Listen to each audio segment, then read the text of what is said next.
Hello friends, आज का video का टॉपिक है वाई टू ट्रेड इंडेक्स और हमें इंडेक्स में ट्रेडिंग क्यों करनी चाहिए। तो आज हम वीडियो में जानेंगे कि उसके एडवांटेजेस क्या है और उससे आपको क्या फ़ायदा हो सकता है और हम ये कैसे कर सकते हैं कि इंडेक्स में ट्रेडिंग करना और क्या डिफरेंस में स्टॉक्स में ट्रेडिंग करना और इंडेक्स में ट्रेडिंग करना। तो चलो चलते हैं आज के टॉपिक के तरफ। आप इंडेक्स में ट्रेड क्यों करना चाहिए।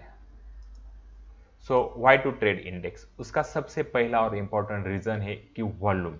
इंडेक्स में जिस वॉल्यूम से जिस क्वांटिटी में ट्रेड होता है तो उसको कोई एक ग्रुप ऑपरेट नहीं कर सकता, मैनेज नहीं कर सकता। ये एक बिगेस्ट रीजन है कि हमें इंडेक्स क्यों ट्रेड करना चाहिए। So volume is big. जो स्टॉक्स में मिड कैप माइक्रो कैप के जो स्टॉक्स में इसमें ऑपरेटर्स इजीली स्टॉक के प्राइस को ऊपर नीचे करते हैं और उसी वजह से वहाँ पे बहुत सारे रिटेल ट्रेडर फंस जाते हैं। दैट इज़ द वाई ये एक इम्पॉर्टेंट रीज़न है कि आपको इंडेक्स क्यों ट्रेड करना चाहिए। दूसरी चीज़, न्यूज़ इम्पैक्ट। किसी भी स्टॉक्स में सेक्टर की अचानक कोई न्यूज़ आ जाने से स्टॉक के प्राइस में बहुत कम ज़्यादा और बहुत इम्पैक्ट आ सकता है और स्टॉक की प्राइस 5 to 10% कुछ ही मिनटों में ऊपर नीचे हो सकती है। ये न्यूज़ कोई भी हो सकती है, कंपनी के रिजल्ट के बारे में, किसी स्टॉक्स के मैनेजमेंट से जो न्यूज़ आती है, किसी क्रेडिट सर्वे कंपनी का कोई रिपोर्ट आ जाता है, पर उससे स्टॉक के प्राइस में इम्पैक्ट होता है। और वो अचानक जो न्यूज़ आती है वो तो मार्केट को कभी कभी पता नहीं होती और उससे जो इम्पैक्ट आता है तो स्टॉक सडनली 5 से 10% इधर उधर भाग जाता है। कभी आपने जिस स्टॉक पे इन्वेस्ट ट्रेड लिया है वो स्टॉक्स अच्छा होता है, पर अचानक उस सेक्टर के किसी और कंपनी में कुछ फ्रॉड हो जाता है और उसका न्यूज़ आता है और उसके साथ ये भी स्टॉक गिर जाता है। तो ये चीज़ें होती है, तो न्यूज़ इम्पैक्ट करती है प्राइस को। तो ये फैक्टर जो होता है वो इंडेक्स में कम होता है, क्योंकि इंडेक्स ये एक ओवरऑल कंट्री का एक निर्देशांक है जिससे जिसको कोई न्यूज़ कंपनी की इम्पैक्ट नहीं कर सकती। तो इंडेक्स में ये फ्लक्चुएशंस बहुत कम होते हैं। दैट्स वाई आपको इंडेक्स ट्रेड करना चाहिए। तीसरी चीज़, वोलेटिलिटी। सो वोलेटिलिटी यानी एवरेज जो डेली प्राइस मूव होती है, जो सडन मूवमेंट्स होते हैं प्राइस में, वो स्टॉक्स में बहुत ज़्यादा होते हैं, तो वोलेटिलिटी वहाँ पे ज़्यादा हो सकती है जो इंडेक्स में कम है। अगर आप एवरेजली देखोगे तो एक दिन में इंडेक्स कितना ऊपर नीचे हो सकता है, तो 100 to 200 पॉइंट्स। अगर आप निफ्टी को एक लॉट में ट्रेड करते हो तो काउंट करो, 100 to 200 पॉइंट भी मूव हुआ तो आपको ज़्यादा से ज़्यादा 5 से 10 हज़ार का नुकसान हो सकता है। पर अगर ये स्टॉक्स में अचानक आपने एफएनओ का कोई पोजीशन लिया है और 5-10% अगर स्टॉक इधर उधर मूव हो जाता है तो नुकसान 30,000 से 1 लाख तक का हो जाता है। तो ये चीज़ें होती है, तो वॉलेटिलिटी इंडेक्स में कम है और जो एवरेज ट्रेडिंग रेंज है वो भी इंडेक्स की कम है। सो दैट्स वाई इंडेक्स में आपको ट्रेड करना चाहिए। दूसरी चीज़, रेगुलर मंथली इनकम। अगर आप हर रोज़ इंडेक्स ट्रेड कर रहे हो तो आप एक रेगुलर मंथली इनकम जनरेट कर सकते हो।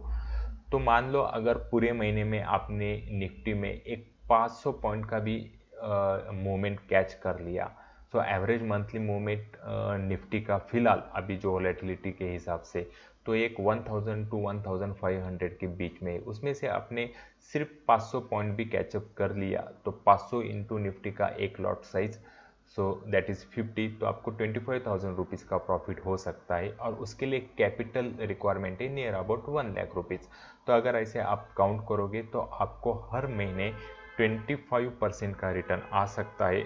अगर आप ईयरली कैलकुलेट करोगे तो वो 300% तक है। सो वो रिटर्न बहुत ज़्यादा है। अगर कैपिटल आपका 3 गुना हो रहा है तो आप कैलकुलेट करोगे तो वो रिटर्न बहुत ही अच्छा है। तो बस आपको एक डिसिप्लिन से निफ्टी को ट्रेड करना है और एक एवरेजली आपको 500 पॉइंट की मूवमेंट कैच हो सकती है ऑन आइदर साइड, बाय और सेल साइड में। तो that is possible quite in Nifty. जो स्टॉक्स में मुझे लगता है थोड़ा सा डिफिकल्ट है। फिर एक चीज़, वन टिकर ट्रेड सीक्रेट। ये क्या है, अगर आप सिर्फ एक स्टॉक को ट्रेड करते हो तो आपको उस स्टॉक्स की सारी बारीकियां पता चल जाती है। फॉर एग्जांपल, अगर आप सिर्फ निफ्टी ट्रेड कर रहे हो तो निफ्टी का एवरेज मंथली मूवमेंट क्या है, एक दिन में निफ्टी कितना मूव होता है, एक हफ्ते में कितना मूव होता है, सो उसका सपोर्ट कहाँ पे आ रहा है, उसका रेजिस्टेंस कहाँ पे आ रहा है, किस लेवल पे जाके पिछली बार पे निफ्टी ने यू टर्न लिया था, किस लेवल पे आके निफ्टी ने सपोर्ट लिया था, ये सारी चीज़ें धीरे धीरे आपको पता हो जाती है, क्योंकि आप एक ही चार्ट को ट्रेड कर रहे हो, एक ही स्टॉक को ट्रेड कर रहे हो। उससे क्या होगा, आप निफ्टी के छोटी छोटी इंट्राडे के मूवमेंट्स भी कैच कर सकते हो, निफ्टी के पोजिशनल मूवमेंट भी अच्छी तरह से कैच कर सकते हो। आपको पता है निफ्टी कौन से लेवल पे आके सपोर्ट ले रहा है, उस लेवल पे आ जाए आप फटाक से निफ्टी में बाय एंट्री ले सकते हो। कौन से लेवल पे जाके निफ्टी रेजिस्टेंस दिखाता है, अगर उस रेजिस्टेंस को उसने ब्रेकआउट कर दिया तो आप वहाँ पे बाय एंट्री ले सकते हो, और रेजिस्टेंस पे जाके अगर वो उल्टा घूमा तो आप सेल एंट्री ले सकते हो। तो ये सारी छोटी छोटी चीज़ें अगर सिर्फ आप एक ही चार्ट को ट्रेड करते हो तो ये आपको अच्छी तरह से पता हो जाती है। ये वैसे ही है, अगर आप किसी एक सिटी से दूसरे सिटी में जाते हो और आप उस सिटी के लिए न्यू हो तो आपको पहले उस सिटी के रास्ते पता नहीं होते, पर जैसे जैसे आप हर रोज़ उस रास्ते से ट्रैवल करते हो तो आपको उस रास्ते के सारे पड़ाव, सारे टर्न्स याद हो जाते हैं। रास्ते में कहाँ कहाँ पे कैफेटेरिया आता है, कहाँ पे कौन सी बिल्डिंग है, ये भी पता चल जाता है। और आप इस हद तक ट्रेन हो जाते हो उस रास्ते में, तो उस रास्ते पे कहाँ पे गड्ढे हैं, कहाँ पे स्पीड ब्रेकर है, ये भी आपको पता चल जाता है। ये एक डेली रूटीन बन जाता है आपके लिए। तो उसी हिसाब से अगर आप एक ही चार्ट ट्रेड करोगे तो आपको उस चार्ट में कहाँ पे स्ट्रॉन्ग रेजिस्टेंस है, कहाँ पे वीक रेजिस्टेंस है, कहाँ पे स्ट्रॉन्ग सपोर्ट है, कहाँ पे वीक सपोर्ट है, ये सारी चीज़ें आपको याद हो जाएगी। और निफ्टी कैसे बिहेव करेगा इसका आपको पहले से ही पता चल जाएगा। उसको हम कहते हैं वन टिकर ट्रेड सीक्रेट। ये एक बिगेस्ट रीज़न है कि इसकी वजह से मैं निफ्टी को ट्रेड करना पसंद करता हूँ। फिर आखिरी चीज़, कोलैटरल मार्जिन मनी। अगर कोई आपका लॉन्ग टर्म का पोर्टफोलियो है, अगर उस लॉन्ग टर्म के पोर्टफोलियो और स्टॉक को अगर आप कोलैटरल करोगे तो उससे जो मार्जिन मिलेगा आपको उसी पैसे में निफ्टी ट्रेड करना है, तो उसके लिए अलग बहुत बड़ा कैपिटल खड़ा करने की ज़रूरत नहीं है। तो ये कोलैटरल मार्जिन भी आपको मिल सकता है against your long term portfolio. तो ये सारी चीज़ें हैं जिसकी वजह से मैं कहता हूँ अगर आपको ट्रेड करना है तो निफ्टी में करना है, इंडेक्स में करना है। अगर आपको इन्वेस्टमेंट करनी है तो वो स्टॉक्स में करनी है। तो इन्वेस्टमेंट के लिए स्टॉक चुनो और ट्रेडिंग के लिए निफ्टी या बैंक निफ्टी चुनो। दोनों में बैंक निफ्टी ज़्यादा वोलेटाइल है और निफ्टी कम वोलेटाइल है, सो वी प्रेफर निफ्टी, क्योंकि वो लेस वोलेटाइल है और उसमें एक 300 400 500 पॉइंट की रैली हम आराम से कैच कर सकते हैं और मंथ एंड में हम पॉजिटिव में निकल सकते हैं। तो ये सारे रीजंस है जिसकी वजह से हमें लगता है कि निफ्टी ट्रेड करना ज़्यादा इजी है और उससे हम ज़्यादा प्रॉफिट कमा सकते हैं, एक रेगुलर प्रॉफिट कमा सकते हैं, एक मंथली इनकम जनरेट कर सकते हैं।